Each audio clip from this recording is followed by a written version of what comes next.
Assalamualaikum warahmatullahi wabarakatuh. Shalom.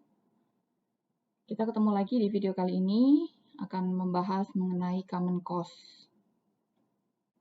Common cost adalah biaya operasional di mana biaya tersebut dapat digunakan oleh dua atau lebih pengguna atau departemen yang memiliki karakteristik bahwa common cost biasanya lebih rendah dibanding apabila setiap individu mengeluarkan biaya masing-masing atau sendiri-sendiri untuk aktivitas mereka.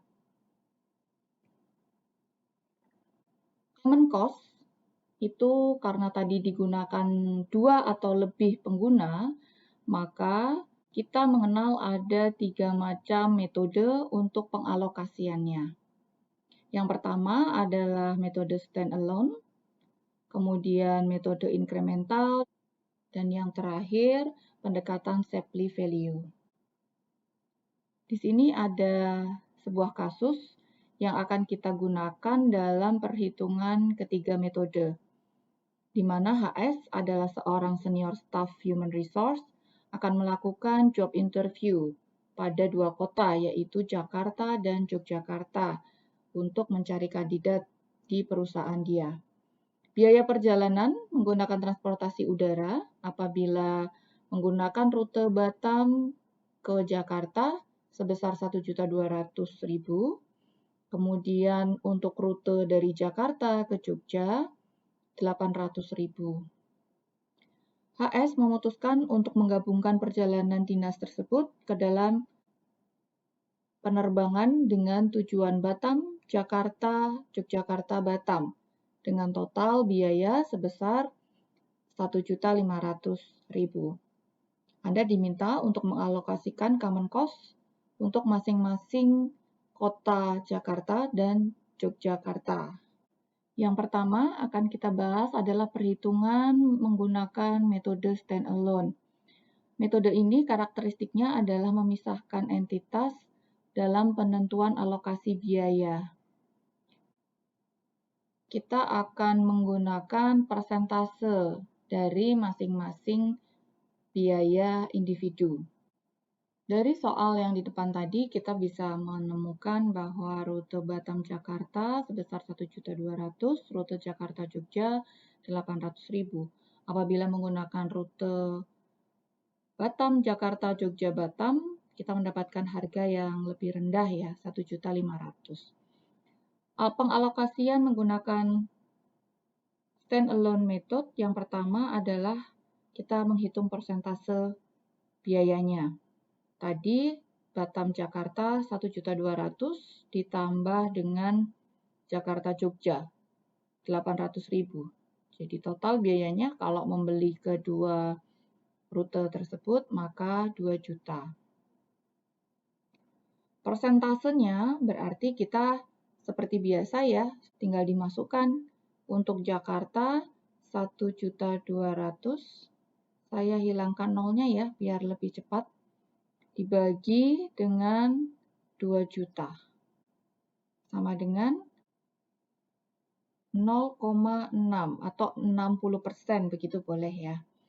Kemudian untuk Yogyakarta juga sama, mencari prosentasenya 800.000 dibagi dengan 2 juta. Sama dengan 0,4 atau 40%. Ini kalau ditambahkan hasilnya 1 atau 100 ya. Juga sudah dijelaskan di video sebelumnya. Setelah ditemukan prosentase masing-masing besarnya biaya pada divisi kota yang dituju, maka kita bisa mengalihkan berapa alokasi biaya common cost-nya. Common cost-nya tadi adalah apabila kita memilih untuk menggunakan pembebanan biaya sebesar 1.500.000 ini untuk 2 kota. Dengan tujuan 2 kota. Maka pembebanan biayanya tinggal dikalikan 0,6 dikalikan 1.500.000. Untuk Jakarta, untuk dinas luar kantor Jakarta, biaya common cost-nya yang dibebankan adalah sebesar 900.000. Kemudian untuk Yogyakarta dibebankannya sebesar 0,4 dikalikan 1.500.000. Hasilnya 600.000. Begitu pembebanan biaya common cost menggunakan metode standalone. Standalone terpisah-pisah, jadi kita mencari persentasenya dulu, kemudian dikalikan dengan common cost yang hendak kita alokasikan. Metode ini keunggulannya adalah dia lebih fair karena berdasarkan pembagian yang proporsional. Ini keunggulan dari penggunaan standalone method. Dalam metode ini, kita akan meranking penggunanya atau usernya. Kemudian nanti untuk ranking pertama kita akan sebut dengan primary party. Itu akan mendapatkan alokasi terbesar. Kemudian untuk ranking yang kedua, itu nanti kita sebut dengan first incremental party dan seterusnya.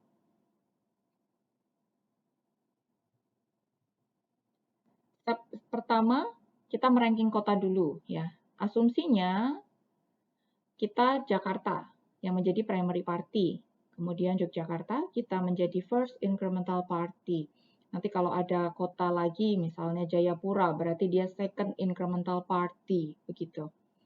Kemudian step yang kedua, kita menghitung pengalokasiannya atau pembebanannya ya. Kita lihat tadi untuk Batam Jakarta, kita harga tiketnya adalah 1.200.000. Sebagai primary party, dia dibebankan sebesar full yang dia butuhkan. Jadi 1.200.000 dia di-fullkan atau dibebankan atau dialokasikan secara full kepada primary party. Akumulasi biaya tinggal ditaruh 1.200.000. Kemudian Jakarta, incrementalnya, selisihnya. Tadi kita common cost-nya, ingat ya, common cost yang akan kita beli tiketnya itu adalah sebesar 1.500.000. Kita disuruh mengalokasikan common cost ini.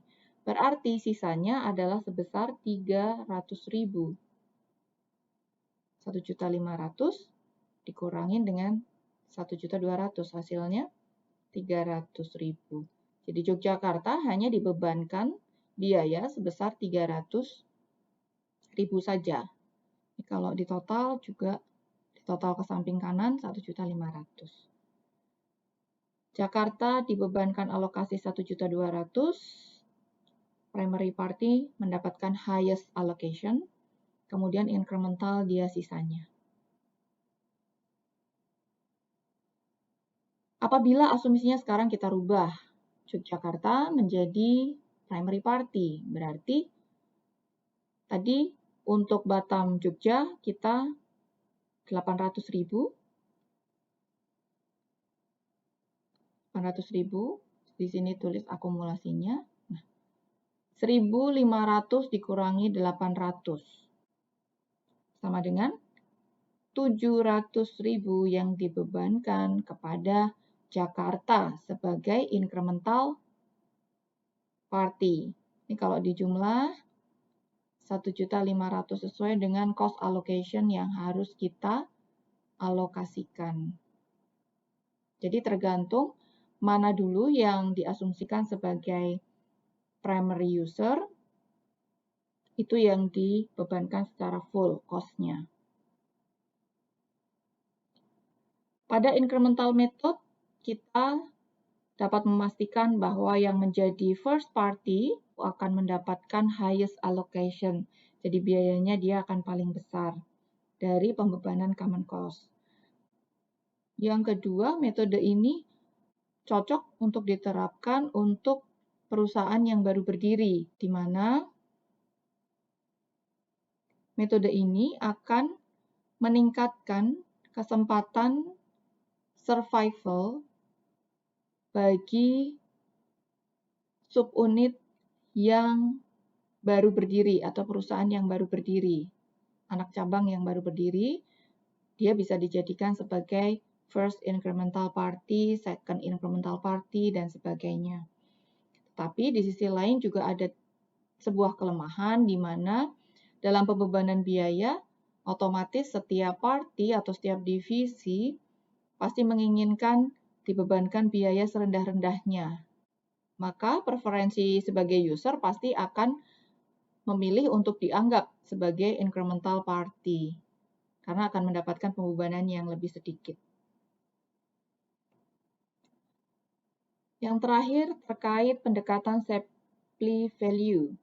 Pendekatan ini mempertimbangkan setiap party atau setiap user itu sebagai first party dan incremental party. Dari perhitungan metode sebelumnya, incremental sebelumnya, itu kita sudah menghitung ya. Apabila Jakarta menjadi primary party, maka dia akan dibebankan 1.200.000.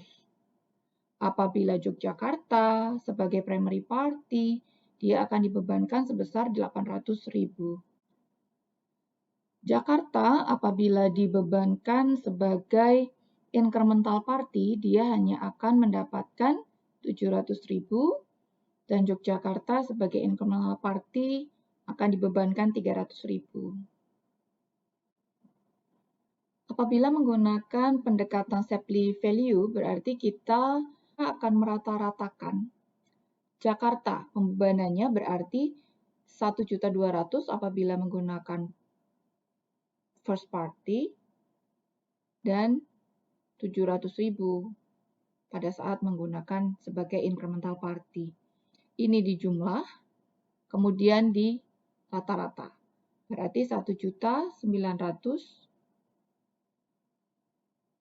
dibagi 2 ya, rata-rata. Sama dengan 950.000 pembebanan alokasi common cost-nya.